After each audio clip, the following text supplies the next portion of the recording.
بسم الله الرحمن الرحيم. الحمد لله رب العالمين الذي توحد بجلال ملكوته وتعظم بعظيم سلطانه. سبحانك لا علم لنا إلا ما علمتنا إنك أنت العليم الحكيم. أشهد أن لا إله إلا الله وأشهد أن محمدا رسول الله. اللهم صل وسلم وبارك وتحنن وتفضل على قدوتنا وأسوتنا حبيبنا ومولانا محمد إمام الأنبياء والمرسلين وخاتم النبيين.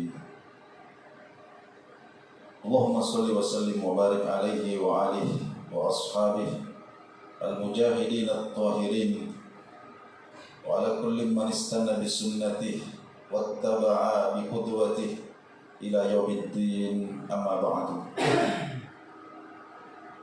قال ربنا جل وعلا في كتابه المحكم بعد أعوذ بالله من الشيطان الرجيم: يا أيها الذين آمنوا اتقوا الله ولتنظر نفس ما قدمت لغد. يا أيها الذين آمنوا اتقوا الله حق تقاته ولا تموتن إلا وأنتم مسلمون. فأوصيكم أيها المسلمون الحاضرون بتقوى الله تعالى فقد فاز من اتقى. Bapak-bapak, saudara-saudara sidang jemaah Jumat rahimakumullah.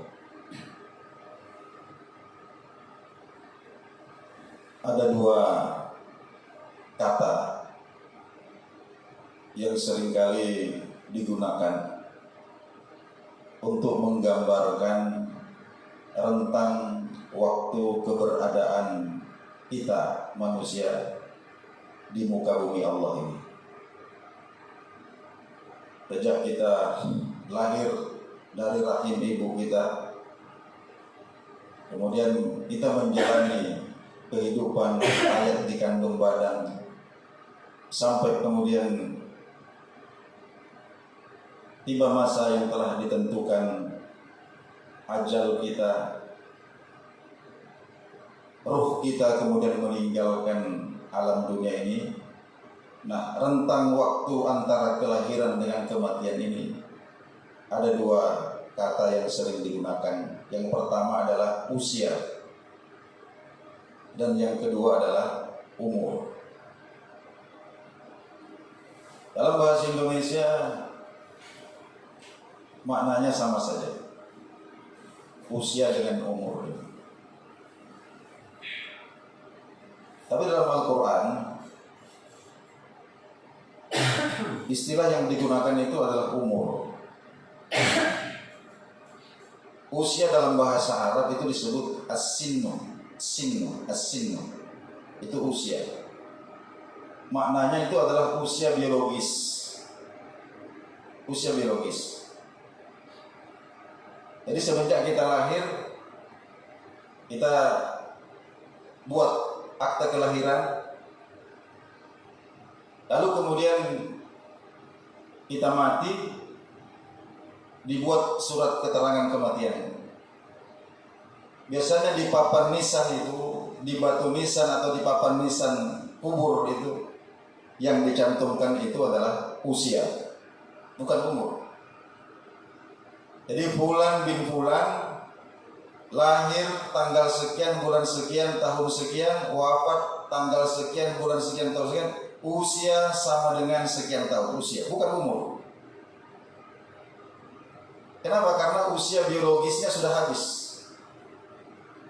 Usia biologisnya sudah habis. Tapi umur ini, bapak-bapak dan saudara-saudara sekalian, ini adalah kehidupan atau rentang waktu yang kita imarah, yang kita takmir, yang kita semarakkan, yang kita ramaikan, yang kita penuhi dengan hal-hal yang positif. Itu umur. Jadi kalau ada orang usianya itu 60 tahun, ditanyakan umurnya berapa, itu bergantung. Kalau 60 tahun sudah pasti usia itu. Tapi kalau umur belum tentu. Makanya kita sering mendengarkan ada cerita, anekdot barangkali, tapi itu betul. Ada seorang cucu bertanya kepada kakeknya, yang rambutnya ini sudah memutih, tubuhnya ini sudah membungkuk karena tua. Cucunya bertanya, kakek umurnya berapa? Maka kakeknya ini kemudian mengatakan, umur saya baru 2 tahun. Tentu cucunya ini heran. Kakek ini bohong. Rambut sudah bertabur uban, kulit sudah keriput, gigi sudah ompong semua, badan sudah bungkuk, kok ngaku umurnya baru 2 tahun. Maka kemudian kakeknya mengatakan, kalau usia memang saya sudah panjang, nak. Sudah berpuluh-puluh tahun usia saya. Tapi baru 2 tahun terakhir inilah saya benar-benar mengenal pencipta saya. Itulah umur kita. Sehingga hadirin yang dimuliakan Allah Subhanahu wa ta'ala, saya ingin memberikan satu ilustrasi sederhana. Kalau kita beli ke toko peralatan pertanian, kita beli polybag, kantong-kantong tempat benih itu, Pak. Itu kan harganya murah. Itu mungkin 10.000 dapat 4 atau 10.000 dapat 5. Harganya murah. Lalu kemudian polybag ini kita isi dengan tanah. Kita isi dengan media tanam. Berapa nilainya? Barangkali tidak ada yang mau beli. Kalau hanya sekedar polybag yang diisi dengan tanah, tidak ada nilainya. Tapi begitu polybag ini kemudian kita masukkan biji durian, kita masukkan biji durian atau biji rambutan di dalam. Lalu kemudian seiring dengan berjalannya waktu, dari biji ini muncullah benih, muncul batang yang kemudian berdaun, tambah lama bertambah besar. Maka disitulah polybag dan tanah yang awalnya tidak punya nilai apa-apa, tapi setelah tumbuh di dasarnya biji durian, naik berdaun, segar, menghijau, sedap dipandang mata, maka kemudian ini menjadi bernilai. Seperti itulah umur. Seperti itulah usia kita, bapak-bapak, saudara-saudara sekalian. Nabi kita SAW mengatakan, ad-dunya mazra'atul akhirah. Dunia ini adalah media tanam untuk akhirat. Dunia ini media tanam untuk akhirat. Ibarat sawah, ibarat kebun. Dunia ini adalah media kita untuk menanam. Nilainya dunia itu bukan pada dunianya, tapi apa yang kita tanam di atasnya. Coba saudara-saudara bayangkan, jika ada 3 bidang tanah perkebunan yang berdampingan. Tanah yang pertama ini dibiarkan terlantar oleh pemiliknya, tidak dibersihkan. Jangankan ditanam dengan tanaman yang bernilai, dibersihkan saja tidak. Yang tumbuh adalah semak belukar, duri, dan di bawahnya ini banyak bersarang binatang-binatang yang berbisa. Ular beranak pinak di situ, kelabang, kalajengking, banyak sekali di situ. Kemudian lahan yang kedua ini bersih, tapi tidak ditanami. Hanya dibersihkan saja, tapi tidak ditanami. Tidak ada rumputnya, tidak ada juga tanaman yang punya nilai. Kemudian lahan yang ketiga ini bersih dari rumput, lalu kemudian berbaris rapi tanaman-tanaman yang bernilai. Ada duriannya, ada rambutannya, ada kakaonya, dan macam-macam. Kira-kira di antara ketiga bidang tanah ini mana yang paling tinggi nilainya? Luasnya sama-sama 1 hektar. Tanahnya sama-sama tanah hitam yang gembur. Disirami dengan curah hujan yang sama, semuanya sama. Tapi persoalannya adalah isinya yang berbeda. Maka tentu bidang tanah yang paling mahal, paling tinggi nilainya, itu adalah tanah yang bersih dari rumput, kemudian penuh dengan tanaman-tanaman, penuh dengan pohon-pohon buah-buahan yang bermanfaat dan bernilai tinggi. Seperti itulah kita hidup dalam kehidupan ini. Hadirin yang dimuliakan Allah Subhanahu wa taala. Oleh karena itu, dalam Al-Qur'an Allah Subhanahu wa taala setiap kali memanggil orang-orang beriman dengan mengatakan ya ayyuhalladzina amanu, wahai orang-orang beriman. Allah memanggil realitas keimanan yang ada di dalam hati kita. Ittaqullah, bertakwalah kamu kepada Allah. Maka setelah perintah takwa itu, Allah pasti menyusulkan satu perintah lagi yang merupakan wujud atau realisasi daripada ketakwaan itu. Saya berikan contoh ayat yang saya bacakan tadi di awal. Ya ayyuhalladzina amanu, wahai orang-orang mukmin, ittaqullah, bertakwalah kalian kepada Allah. Lalu kita berhenti. Ya Allah, saya sudah bertakwa kepadamu, apa yang harus aku lakukan? Maka Allah kemudian meneruskan, wal tanzur nafsum ma qaddamat lighad. Hendaklah manusia itu periksa baik-baik apa yang telah ia persiapkan untuk menempuh perjalanannya. Apa yang telah dia persiapkan untuk besok. Besok di sini bukan dunia, Pak. Besok di sini ada akhirat. Perhatikan, periksa baik-baik. Jadi ibarat kita ini mau bepergian ke suatu negeri yang jauh dan tidak ada jalan untuk kembali. Tidak ada jalan untuk kembali. Maka periksa kembali koper kita itu. Periksa kembali bag kita, bagasi kita. Apa yang betul-betul kita butuhkan di sana, hanya itulah yang kita bawa. Adapun yang tidak kita butuhkan atau bahkan bisa membebani kita di dalam perjalanan, maka tinggalkan. Karena kalau sampai ada yang ketinggalan, kamu tidak bisa kembali. Makanya Allah Subhanahu wa taala menyebut salah satu istilah dari umur manusia itu adalah wal asr. Demi asr itu begini, Pak. Asr itu ketika kita memeras jeruk.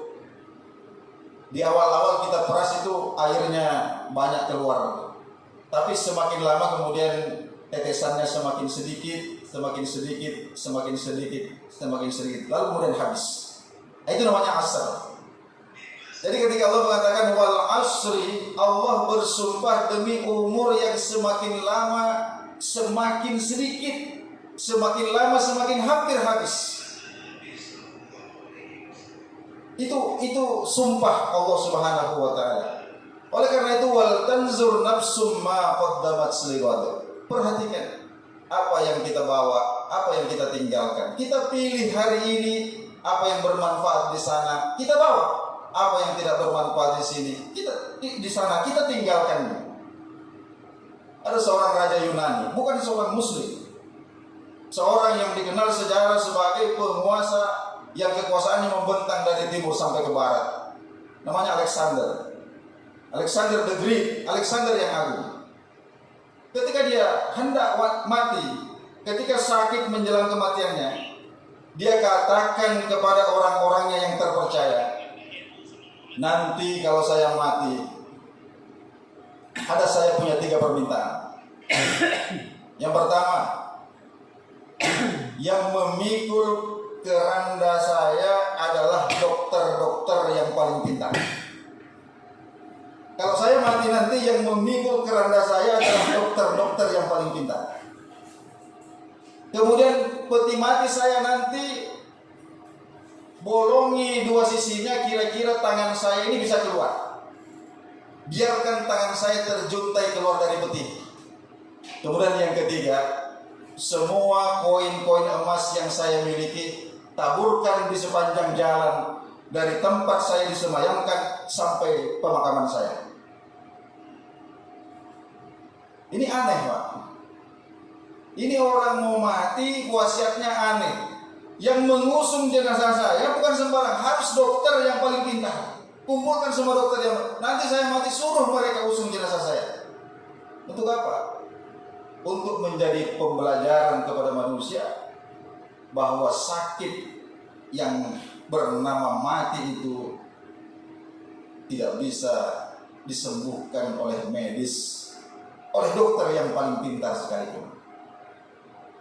Kemudian peti jenazahnya dibolongi supaya tangannya ini bisa terlihat terjuntai seperti ini, supaya orang-orang yang menyaksikan di pinggir jalan jenazah saya mereka kemudian mengatakan bahwa Alexander the Great, penguasa dunia, mati dengan tangan yang kosong.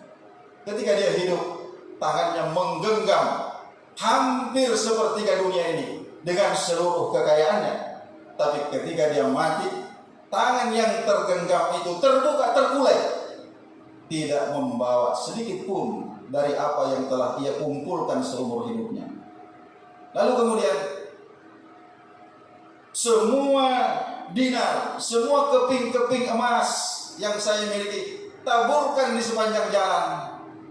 Ini menunjukkan bahwa tidak satu pun, bahkan sekeping uang dinar emas tidak disertakan untuk menjadi bekalnya di dalam kuburnya.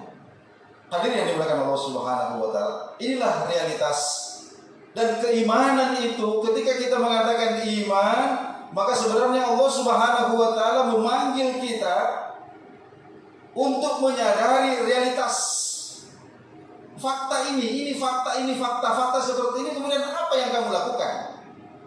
Makanya dalam Quran kita menemukan tidak kurang dari 90 kali Allah Subhanahu wa taala mengkombinasikan antara iman dan amal salih.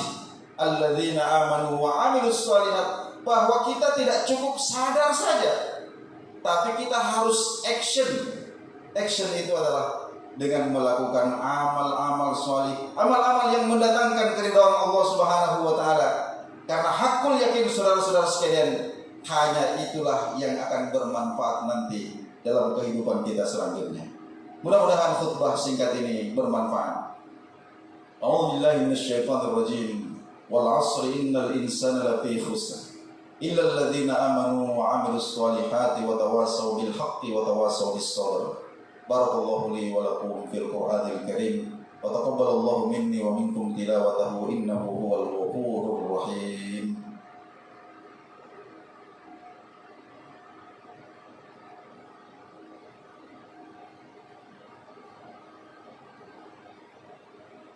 Alhamdulillahilladzi nahmaduhu wa nasta'inuhu wa nastaghfiruh wa na'udzu bihi min shururi anfusina wa min sayyiati a'malina. Faman yahdihillahu fala mudilla lahu wa man yudlilhu fala hadiya lahu. Asyhadu an la ilaha illallah wahdahu la syarika lahu wa asyhadu anna Muhammadan 'abduhu wa rasuluh. Allahumma shalli wa sallim ala habibina wa maulana Muhammadin khatamin nabiyyin wa imamil mursalin wa alihi wa sahbihi ajma'in wa ba'd.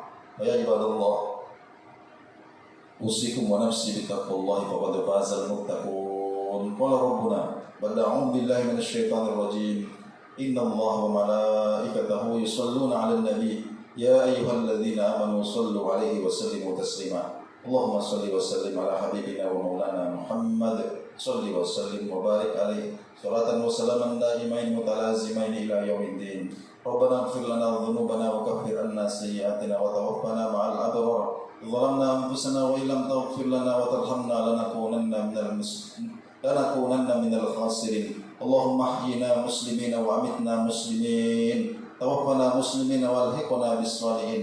اللهم اغفر للمسلمين والمسلمات والمؤمنين والمؤمنات الأحياء منهم والأموات أينما كانوا من مشارق الأرض إلى مغاربها.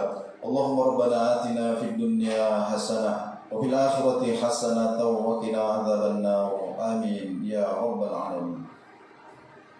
عباد الله إن الله يأمركم بالعدل والإحسان وإيتاء ذي القربى وينهى عن الفحشاء والمنكر والبغي يعظكم لعلكم تذكرون. أقم الصلاة.